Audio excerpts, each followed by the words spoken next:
이런 우연이 있을 수 있을까요? 은채의 왼쪽 손목에 삼각형 모양으로 자리 잡은 세 개의 점을 본 순간 온몸에 전기가 흐르는 듯 했습니다. 왼쪽 뺨의 보조개까지. 다현이와 똑같아.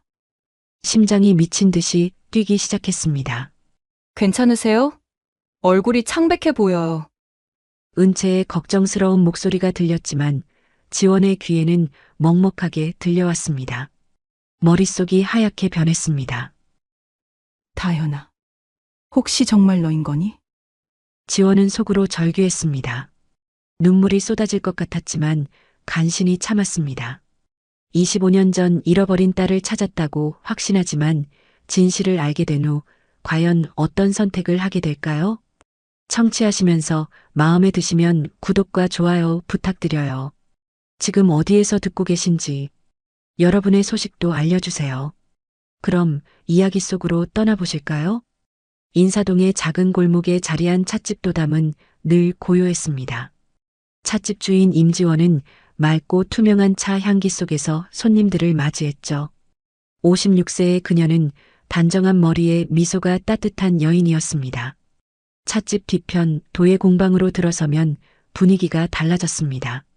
공방 한쪽에 놓인 커다란 항아리가 눈에 들어왔죠. 25년간 모아온 깨진 도자기 조각들로 가득한 항아리였습니다. 이걸 왜 모으세요? 손님들이 종종 물었습니다. 모자이크 작품을 위해서예요. 지원은 항상 같은 대답을 했습니다. 그러나 그녀의 눈빛은 더 깊은 이야기를 감추고 있었죠. 여름 햇살이 뜨겁던 어느 날 지원은 오랜 친구 미영의 권유로 새로운 미용실을 찾았습니다. 임지원 고객님, 안녕하세요. 서은채입니다. 오늘 어떤 스타일을 원하세요? 미용실 원장 은채가 환한 미소로 다가왔습니다. 28살의 젊은 여성이었죠. 마주보는 순간 지원의 가슴 한켠이 묘하게 떨렸습니다. 이상한 느낌이었습니다. 가볍게 정리만 부탁해요. 지원이 말했습니다. 은채의 손길이 머리카락 사이를 지날 때마다 지원의 마음은 편안해졌습니다. 마치 오래전부터 알던 사람 같았죠. 인사동에서 찻집을 운영하신다고요? 저도 차 좋아하는데 언젠가 한번 가봐야겠네요. 은채가 웃으며 말했습니다. 그 미소에 왼쪽 뺨에 깊은 보조개가 드러났습니다. 지원은 그 보조개를 보는 순간 심장이 멎는 듯 했습니다. 머리를 감기는 동안 거울에 비친 은채의 모습이 눈에 들어왔습니다. 왼손으로 수건을 잡는 순간 지원은 그것을 보았죠. 은채의 왼쪽 손목에 삼각형 모양으로 자리 잡은 세 개의 점을. 숨이 막혔습니다. 귀에서 윙윙거리는 소리가 들렸죠. 지원의 손가락이 살짝 떨렸습니다. 괜찮으세요? 얼굴이 창백해 보여요. 은채가 걱정스러운 눈빛으로 물었습니다. 아, 네, 괜찮아요. 잠시 현기증이 나서요. 지원은 가까스로 대답했습니다. 머릿속은 혼란스러웠습니다. 이런 우연이 있을 수 있을까요? 삼각형의 점 3개, 왼쪽 뺨의 보조개, 너무나 선명한 기억이 물밀듯이 밀려왔습니다. 미용실을 나오며 지원은 다음 예약을 잡았습니다. 집으로 돌아오는 길 그녀의 발걸음은 무거웠죠. 작업실에 들어선 지원은 창가에 앉아 깨진 도자기 조각을 만졌습니다. 각진 조각의 모서리가 손가락을 아프게 했지만 그보다 더 아픈 건 가슴이었습니다. 일주일 후 지원은 특별한 도자기 꽃병을 들고 미용실을 다시 찾았습니다. 25년 전 그녀가 만든 첫 작품의 디자인을 재현한 꽃병이었죠. 제가 만든 거예요. 머리를 너무 예쁘게 해주셔서 감사의 마음으로. 지원이 조심스레 꽃병을 건넸습니다. 은채는 놀란 듯 꽃병을 받아들었습니다. 그녀의 손가락이 꽃병의 곡선을 따라 천천히 움직였습니다. 너무 예뻐요. 정말 감사합니다. 근데 이상하게도 이 꽃병이 너무 익숙하게 느껴져요. 은채의 말에 지원의 심장은 쿵 하고 내려앉았습니다. 눈시울이 뜨거워졌지만 지원은 미소를 지었습니다. 그런가요? 기쁘네요. 집으로 돌아온 지원은 침실로 향했습니다. 벽에 걸린 오래된 사진 앞에 멈춰섰죠. 사진 속에는 5살 소녀의 웃는 모습이 담겨 있었습니다. 왼쪽 뺨에는 깊은 보조개가, 손목에는 삼각형 모양의 점 3개가 보였습니다. 소녀의 이름은 다연이었습니다. 지원의 딸이었죠. 손가락으로 사진을 쓰다듬으며 지원은 속삭였습니다. 다연아, 혹시 널 찾은 걸까? 창밖으로 비가 내리기 시작했습니다. 빗방울이 유리창을 타고 흘러내리는 모습이 지원의 뺨을 타고 흐르는 눈물과 닮아 있었습니다. 미용실 스타일 하우스의 벨소리가 울렸습니다. 지원은 어느덧 이곳에 단골이 되어 있었죠. 입구에 들어서자 은채의 밝은 미소가 그녀를 맞이했습니다. 오셨어요, 지원님. 오늘도 차 한 잔 준비해 드릴게요. 은채는 언제나 지원을 위해 특별한 차를 준비했습니다. 마치 오래된 친구처럼, 아니, 그보다 더 특별한 관계처럼요. 매번 이 미용실에 올 때마다 지원의 가슴은 기대감으로 두근거렸습니다. 오늘도 두 사람은 자연스럽게 대화를 이어갔습니다. 은채의 목소리는 맑고 청아했죠. 그 목소리를 들을 때마다 지원의 마음은 따뜻해졌습니다. 저는 부산 출신이에요. 아버지는 국제변호사고 어머니는 소아과 의사세요. 둘 다 너무 바빠서 저는 주로 혼자 시간을 보냈죠. 은채가 자신의 이야기를 풀어놓았습니다. 그녀의 손가락이 머리카락을 정리하며 움직였습니다. 지원은 그 움직임을 지켜보며 무언가 익숙한 패턴을 느꼈습니다. 부모님은 어떤 분들이세요?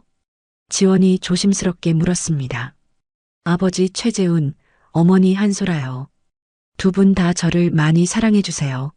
하지만 은채의 목소리가 살짝 떨렸습니다. 그녀의 눈동자가 무언가를 회상하듯 흐려졌죠. 하지만 가끔은 비밀이 있는 것 같아요. 특히 제가 5살 이전의 일은 거의 기억나지 않아요. 부모님 말로는 제가 심한 열병을 앓았대요. 그때 기억을 잃었다고. 지원의 심장이 빠르게 뛰기 시작했습니다. 손에 쥐고 있던 찻잔을 내려놓았죠. 뜨거운 차가 손을 데일 뻔했습니다. 5살 이전의 기억이 없다고? 열병? 지원의 머릿속이 혼란스러웠습니다. 그랬군요. 겨우 이 한마디를 내뱉었습니다. 더 이상 말을 잇지 못했죠. 그날 저녁 지원은 오랜 친구 박미영과 카페에서 만났습니다. 미영은 큰 출판사의 편집장으로 지원의 오랜 고통을 함께 해온 유일한 친구였습니다. 정말 그 아이가 우리 다연이일까? 지원의 목소리는 떨렸습니다. 미영은 그녀의 손을 꼭 잡아주었죠. 너무 섣불리 판단하지 마.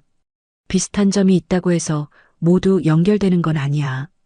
그리고 25년이란 시간이 흘렀어. 미영의 말에는 걱정이 묻어 있었습니다. 그녀의 눈빛은 지원이 또다시 상처받을까 두려워하는 마음을 담고 있었죠. 집으로 돌아온 지원은 작업실 한쪽에 있는 오래된 나무 상자를 꺼냈습니다. 상자에는 자물쇠가 달려 있었죠. 떨리는 손으로 열쇠를 돌렸습니다. 자물쇠가 딸깍 소리를 내며 열렸습니다. 상자 안에는 오래된 사진 앨범과 낡은 전단지가 있었습니다. 그리고 작은 도자기 조각 하나. 지원은 조심스럽게 사진 앨범을 펼쳤습니다. 앨범 속에는 5살 다연이의 웃는 모습이 가득했죠. 전단지를 꺼내 들었습니다. 우리 다연이를 찾습니다라는 글자가 선명했습니다. 사진 아래에는 특징이 적혀 있었죠. 왼쪽 손목에 삼각형 모양의 점 3개, 왼쪽 뺨에 보조개. 지원의 손가락이 전단지 위에서 떨렸습니다. 눈물이 볼을 타고 흘러내렸죠. 25년의 시간이 무색하게, 그날의 아픔이 생생하게 되살아났습니다. 상자 속 작은 도자기 조각을 조심스럽게 들어 올렸습니다. 첫 작품의 일부였죠. 가족의 소중함을 상징하는 작품이었습니다. 다연이가 그토록 좋아했던. 다음 날 지원은 다시 미용실을 찾았습니다. 은채가 머리를 감겨주는 동안 그녀가 갑자기 말했습니다. 제가 이상한 악몽을 자주 꿔요. 어릴 때부터요. 지원의 귀가 쫑긋 세워졌습니다. 어떤 악몽인데요? 지원이 물었습니다. 은채의 눈빛이 흐려졌습니다. 항상 바다소리가 들려요. 그리고 폭죽 소리. 누군가를 부르며 울고 있는 제 모습이 보여요. 손에는 뭔가를 꼭 쥐고 있고요. 지원의 얼굴에서 핏기가 싹 가셨습니다. 심장이 격렬하게 뛰었죠. 미용실을 나온 후 지원은 은채가 모은 깨진 조각들을 보았습니다. 미용실 한쪽 벽면에는 다양한 깨진 유리와 도자기 조각들로 만든 장식품이 걸려 있었습니다. 이건 제가 어릴 때부터 가진 습관이에요. 깨진 조각들을 보면 왠지 모르게 모으게 돼요. 은채의 목소리가 작게 들렸습니다. 지원의 눈에서 눈물이 맺혔습니다. 다연이도 항상 깨진 조각들을 모았었죠. 그날 밤 지원은 잠을 이루지 못했습니다. 머릿속에서는 은채의 말들이 계속 맴돌았습니다. 바닷소리, 폭죽소리, 깨진 조각들, 너무나 분명한 연결고리였습니다. 지원의 가슴은 희망과 두려움으로 가득 찼습니다. 다연아, 정말 너일까? 어둠 속에서 지원의 속삭임이 흘러나왔습니다. 창밖으로 보이는 달빛이 그녀의 눈물에 반사되어 빛났습니다. 비 오는 오후 지원은 서울 외곽의 조용한 아파트를 찾았습니다. 이곳에는 은퇴한 경찰 수사관 윤동현이 살고 있었죠. 문 앞에서 잠시 망설이다 초인종을 눌렀습니다. 심장이 빠르게 뛰었습니다. 누구십니까? 문이 열리고 67세의 노인이 지원을 바라보았습니다. 주름진 얼굴에 날카로운 눈빛을 가진 남자였죠. 지원을 한참 바라보던 동현의 눈이 갑자기 커졌습니다.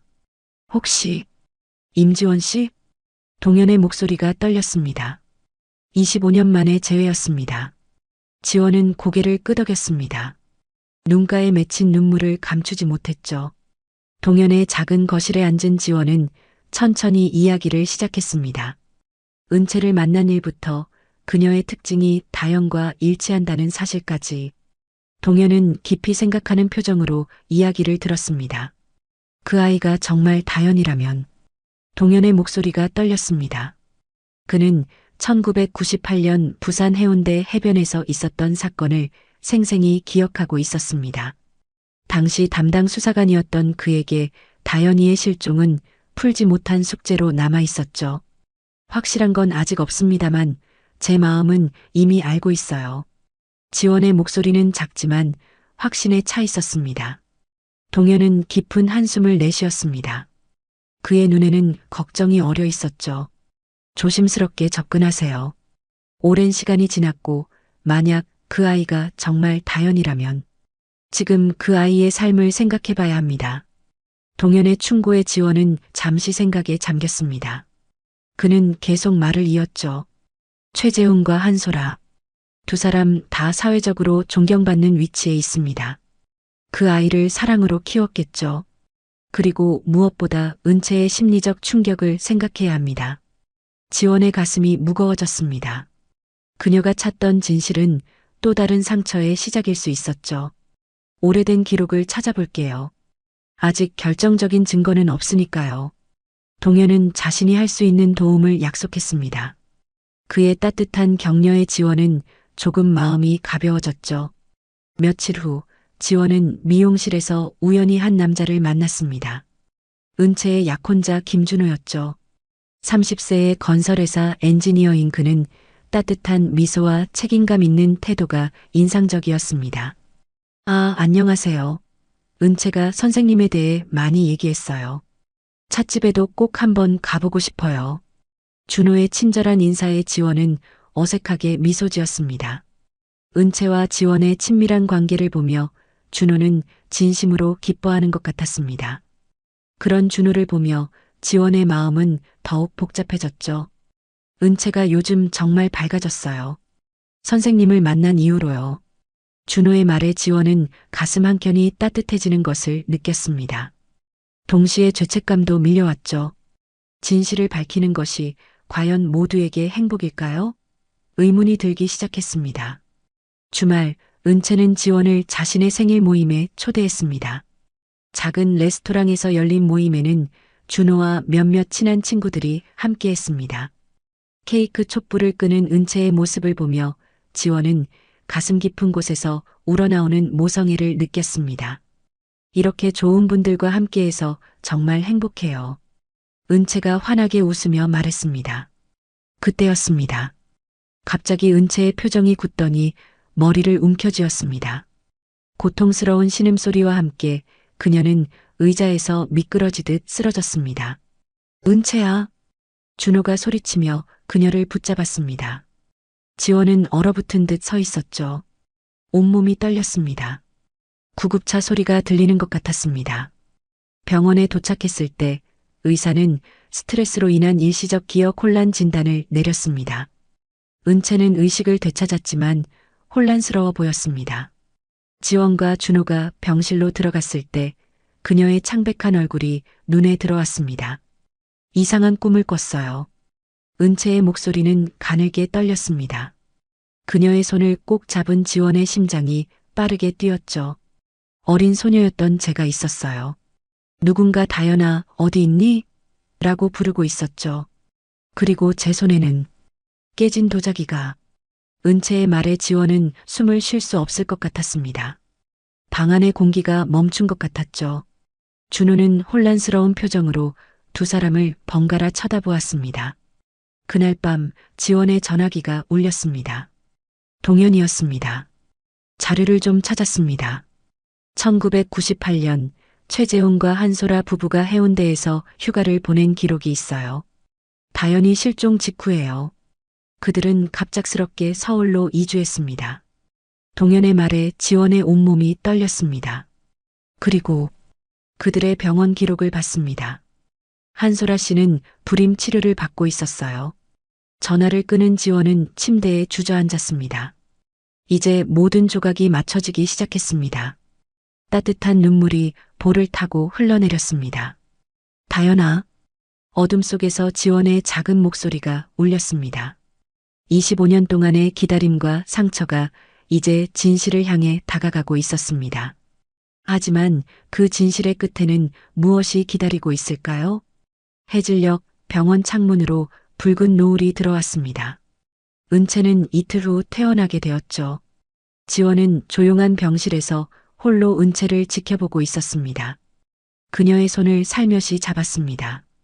은채의 눈이 천천히 떠졌습니다. 선생님, 또 오셨네요. 은채가 희미하게 웃었습니다. 지원은 목이 메었습니다. 지금 이 순간 그녀는 결정을 내려야 했죠. 이대로 침묵을 지킬 것인가 아니면 진실을 말할 것인가. 심장이 빠르게 뛰었습니다. 은채야, 내가 너에게 말해야 할 게 있어. 지원의 목소리가 떨렸습니다. 은채는 상체를 일으켜 앉았습니다. 그녀의 눈에는 호기심과 불안이 함께 어려 있었죠. 지원은 깊게 숨을 들이마셨습니다. 그리고 천천히 이야기를 시작했습니다. 1998년 해운대 해변에서 5살 딸 다연이를 잃은 이야기를요. 그날의 기억이 너무도 생생했습니다. 해변 축제가 한창이었어. 다연이가 아이스크림을 먹고 싶다고 했지. 내가 잠시 아이스크림을 사러 간 사이 지원의 목소리가 떨렸습니다. 눈가에 눈물이 맺혔죠. 폭죽 소리에 놀란 다연이가 사람들 사이로 사라졌어. 그 후로 다연이를 찾지 못했어. 은채의 얼굴이 창백해졌습니다. 그녀의 손이 이불을 꽉 쥐었습니다. 지원은 가방에서 낡은 사진과 전단지를 꺼냈습니다. 떨리는 손으로 은채에게 건넸죠. 이게 다연이야. 사진 속 5살 소녀의 모습에 은채는 숨을 멈췄습니다. 마치 거울을 보는 것 같았습니다. 왼쪽 뺨의 보조개, 왼손목에 삼각형 점 3개. 모든 것이 일치했습니다. 지원은 작은 도자기 조각도 꺼냈습니다. 은채의 눈이 그것에 고정되었습니다. 마치 오래된 기억이 되살아나는 듯한 표정이었죠. 이건 내가 만든 첫 작품의 일부야. 가족의 소중함을 상징하는 도자기 장식이었지. 다연이가 너무 좋아해서 항상 갖고 다녔어.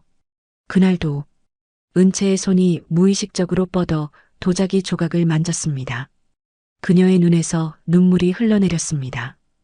혼란스러움과 충격, 그리고 어떤 연결감이 그녀의 얼굴에 교차했습니다.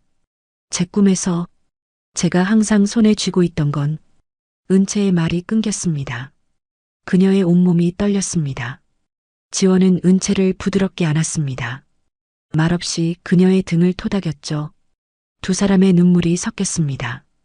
잠시 후 지원은 조심스럽게 말을 이었습니다. 우리 DNA 검사를 해볼 수 있을까? 은채는 오랫동안 침묵했습니다. 창밖의 노을이 완전히 사라질 때까지요. 마침내 그녀는 고개를 끄덕였습니다. 일주일 후 은채는 부모님을 찾아갔습니다. 그녀의 손에는 DNA 검사 결과지가 들려 있었습니다. 화려한 강남의 아파트, 현관문 앞에서 은채는 잠시 망설였습니다. 심장이 귓가에서 울렸습니다. 초인종을 누르자 문이 열렸습니다. 한소라의 놀란 얼굴이 보였습니다. 은채야, 갑자기 웬일이니? 소라의 목소리는 평소와 달리 떨렸습니다. 은채의 창백한 얼굴을 본 그녀는 무언가를 직감한 듯 했습니다. 은채를 안으로 이끌었죠. 거실에는 최재훈이 앉아 있었습니다. 무슨 일이야, 은채? 재훈의 목소리는 차분했지만 그의 눈에는 불안함이 어려 있었습니다. 은채는 천천히 자리에 앉았습니다. 손에 든 서류를 테이블 위에 올려놓았죠. 저는 누구인가요? 은채의 목소리는 떨렸지만 결연했습니다. 소라와 재훈은 서로를 바라보았습니다. 오랜 비밀이 드러나는 순간이었죠. 소라가 먼저 입을 열었습니다. 그녀의 눈에 눈물이 고였습니다. 우리가 잘못했어. 그녀는 과거로 돌아갔습니다. 불임으로 인한 우울증에 시달리던 자신의 이야기를요. 해운대 축제 중에 폭죽 소리에 놀라 울고 있는 아이를 발견했다고 말했습니다. 주변에 보호자가 보이지 않자 순간적인 욕심으로 아이를 데려왔다는 고백이었습니다. 재훈도 천천히 이야기를 시작했습니다. 처음에는 반대했지만 아내의 행복을 위해 결국 동조했다고요. 그들은 해외 출장을 핑계로 서울로 이주해 새로운 삶을 시작했다고 말했습니다. 우리가 저지른 일은 용서받을 수 없어. 하지만 은채야, 너를 진심으로 사랑했다는 것만은 진실이야. 재훈의 목소리가 떨렸습니다. 소라는 이미 통제할 수 없는 눈물을 흘리고 있었죠. 은채는 말없이 자리에서 일어났습니다. 그녀의 얼굴에는 분노와 상실감, 혼란이 뒤섞여 있었습니다. 아무 말도 하지 않고 현관으로 향했죠. 부모님의 애원하는 목소리가 뒤에서 들렸지만 돌아보지 않았습니다. 그녀는 걸음을 빨리 했습니다. 아파트 밖으로 나오자 차가운 밤 공기가 얼굴을 스쳤습니다. 숨이 가빴습니다. 온 세상이 흔들리는 것 같았죠. 골목 모퉁이에서 은채는 멈춰 섰습니다. 기다리고 있던 준호가 그녀를 향해 달려왔습니다. 그녀를 단단히 안아주었죠. 준호의 품 안에서 은채는 마침내 무너져 내렸습니다. 25년간의 거짓된 정체성, 그리고 새롭게 밝혀진 진실의 무게가 그녀를 짓눌렀습니다. 괜찮아. 내가 여기 있어. 준호의 따뜻한 목소리가 밤 공기를 감쌌습니다. 그는 은채가 어떤 선택을 하든 함께하겠다고 약속했습니다. 은채의 흐느낌 소리가 조금씩 잦아들었습니다. 그날 밤 DNA 검사 결과는 지원에게 전달되었습니다. 검사지를 펼쳐보는 지원의 손이 떨렸습니다. 그리고 그곳에는 명확한 결과가 적혀 있었습니다. 지원과 은채는 모녀관계입니다. 25년 만에 잃어버린 딸을 찾은 지원의 눈에서 뜨거운 눈물이 흘러내렸습니다. 그토록 기다려온 순간이었습니다. 하지만 지원의 마음은 기쁨과 슬픔이 뒤섞여 있었습니다. 이제 어떻게 해야 할까요? 이 진실이 모두에게 축복이 될 수 있을까요? 겨울에 첫 눈이 내리던 날, 은채는 한동안 닫아두었던 미용실 문을 열었습니다. 그녀에게 진실이 밝혀진 지 2달이 지난 시점이었죠. 그동안 은채는 모든 사람과 거리를 두며 자신만의 시간을 가졌습니다.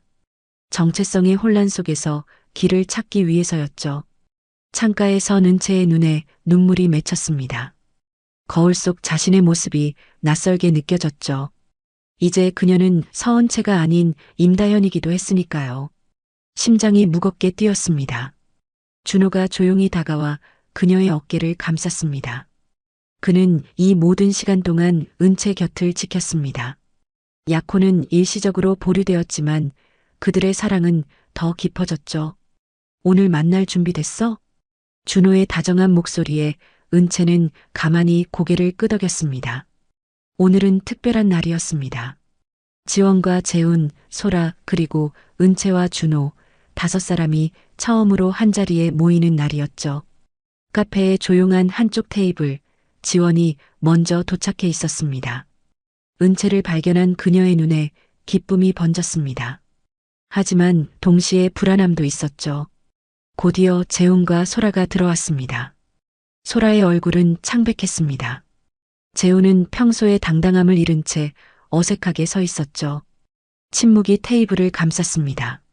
아무도 먼저 말을 꺼내지 못했습니다. 마침내 소라가 떨리는 손으로 작은 상자를 내밀었습니다. 이건 내가 5살 때 갖고 있던 거야. 그날 이것만 가지고 왔어. 상자를 열자 작은 도자기 조각이 나왔습니다. 지원이 보여준 조각과 완벽하게 맞는 부분이었죠. 은채의 손이 떨렸습니다. 소라는 지원을 향해 고개를 깊이 숙였습니다. 눈물이 그녀의 볼을 타고 흘러내렸죠. 용서받을 수 없는 일을 했습니다. 너무 부끄럽고 죄송합니다. 지원의 얼굴에 복잡한 감정이 스쳐 지나갔습니다. 분노, 슬픔, 그리고 어느 정도의 이해가 뒤섞여 있었죠. 25년의 시간은 그녀에게도 많은 것을 가르쳐 주었습니다. 당신들이 우리 다현이를, 은채를 사랑으로 키워줬다는 것만으로도 감사해요. 지원의 목소리는 작았지만 단단했습니다. 그녀는 법적 조치는 취하지 않기로 결심했다고 말했습니다. 은채의 행복을 위해서였죠. 재훈의 어깨가 안도감으로 살짝 떨렸습니다. 봄이 왔습니다. 벚꽃이 흩날리는 날, 은채와 준호의 결혼식이 열렸습니다. 작고 소박한 예식이었지만 그 어느 때보다 따뜻했습니다. 지원과 소라는 어색하게나마 나란히 앉아 있었죠. 소라가 조심스럽게 지원의 손을 잡았습니다. 함께 우리 아이의 행복을 지켜주세요. 지원은 잠시 망설였지만 이내 소라의 손을 꼭 잡아주었습니다. 눈물 속에서도 미소가 번졌죠. 함께 걸어가야 할 길이 있다는 것을 2사람 모두 알았습니다. 1년 후 은채와 준호에게 딸 하은이 태어났습니다. 작고 보드라운 피부를 가진 아기의 왼쪽 뺨에는 보조개가 있었죠. 지원은 외할머니로서, 재훈과 소라는 친할머니, 할아버지로서 하은을 사랑으로 돌보았습니다. 엄마, 이제 우리 집으로 오세요. 은채의 제안에 지원은 놀랐습니다. 그녀의 눈에 눈물이 고였죠. 지원은 찻집을 정리하고 은채 가족과 함께 살게 되었습니다. 새 집에는 지원을 위한 작은 도예 작업실이 마련되었습니다. 작업실에서 지원은 그동안 모아온 깨진 도자기 조각들로 대형 모자이크 작품을 준비했습니다. 빛나는 파편이라는 제목의 이 작품에는 다현이가 실종될 때 들고 있던 도자기의 조각들도 포함되어 있었습니다. 어느 날 오후 은채는 자신의 미용실 한켠에 지원의 도자기 작품들을 전시하는 작은 갤러리를 열었습니다. 도담 갤러리라는 이름의 이 공간에는 지원의 찻집 컨셉을 접목한 카페 코너도 함께 운영했죠. 이곳은 곧 지역 예술인들이 사랑하는 모임 장소가 되었습니다. 하은이가 2살이 되던 날, 아이는 할머니의 흙놀이에 호기심을 보였습니다. 작은 손으로 흙을 만지는 하은의 모습을 보며 은채는 그 순간을 사진으로 담았습니다. 그 모습이 어릴 적 자신과 너무 닮아 있다는 생각이 들었죠. 엄마, 하은이가 저랑 너무 비슷해요. 은채의 말에 지원은 미소 지었습니다. 그녀의 시선에는 깊은 사랑과 감사함이 담겨 있었죠. 세 세대의 여성들이 함께 도자기를 만드는 모습은 그 어떤 예술 작품보다 아름다웠습니다. 마침내 지원의 빛나는 파편 작품이 완성되었습니다. 모자이크로 만든 이 작품은 깨어졌던 가족이 다시 이어지는 모습을 표현했습니다. 작품 중앙에는 다현이의 도자기 장식 조각들이 자리 잡고 있었죠. 개인전 오프닝 날, 지원은 작품 앞에 서서 25년의 여정을 되돌아보았습니다. 상처와 아픔이 이제는 아름다운 예술로 승화된 것을 느꼈죠. 그녀의 곁에는 은채와 하은, 그리고 준호가 서 있었습니다. 조금 떨어진 곳에서 재훈과 소라도 그들을 지켜보고 있었습니다. 이것 보세요. 깨진 조각들이 모여서 더 아름다운 전체를 만들었어요. 은채의 말에 지원은 고개를 끄덕였습니다. 그녀의 눈에서 따뜻한 눈물이 흘러내렸습니다. 깨진 도자기처럼 산산이 부서졌던 그들의 삶이 이제는 더 강하고 아름답게 다시 이어진 것이었습니다. 작품 앞에서 하은이가 작은 손을 뻗어 모자이크를 만졌습니다. 그 순간 창문으로 들어온 햇살이 작품 위에 반사되어 무지개 빛깔로 빛났습니다. 마치 모든 것이 제자리를 찾았다는 신호처럼요. 지원은 은채와 하은을 품에 안았습니다. 그들의 주위로 따뜻한 빛이 감돌았습니다. 깨진 파편 속에서도 빛은 언제나 그 틈을 비집고 들어오는 법이니까요. 그들의 이야기는 이제 막 시작되고 있었습니다. 오늘의 이야기는 어떠셨나요? 귀중한 시간 함께 해주셔서 감사합니다. 행복 가득 건강한 하루 되세요.